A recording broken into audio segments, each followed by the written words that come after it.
So in my charter school high school, there was this TA that just randomly showed up one year named Mr. H. And Mr. H's whole thing is that he had to follow one kid around and help him with like staying on task and stuff. But this kid was in all of my classes, so got really used to having Mr. H around. And he still had that light in his eyes, fresh out of college, big bushy beard, all that jazz. And for some ungodly reason, I started referring to him as like a fake dad. And my friends and I thought it was so funny that we'd get him like world's best dad mugs randomly and like #1 dad cards. We wouldn't call him dad. We would just act like he was the best dad. This guy had no kids, by the way. It wasn't like we were especially close with him. We just liked pretending he was a father, even though he had no kids. And it got to the point where like other people would get him like father-related items for his desk. I liked him so much that I used to beg for him not to limit himself to being a TA. I'd like go to the person who was in charge of the school and be like, please give him his own class. I think he deserves more than what you're putting him through.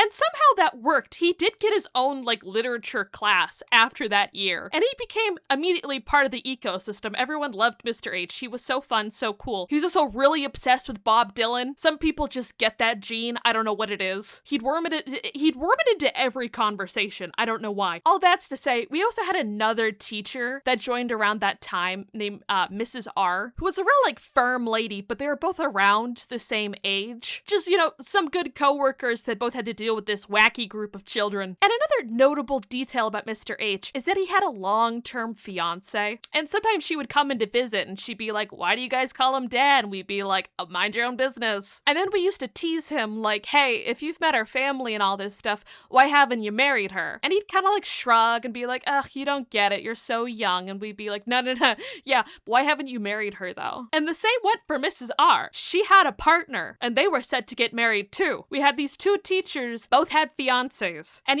big tragedy. I graduated a whole year early from high school, but my friends didn't. So I got the inside scoop. Y'all, one day they rolled up together in the same car. Ooh, high school drama.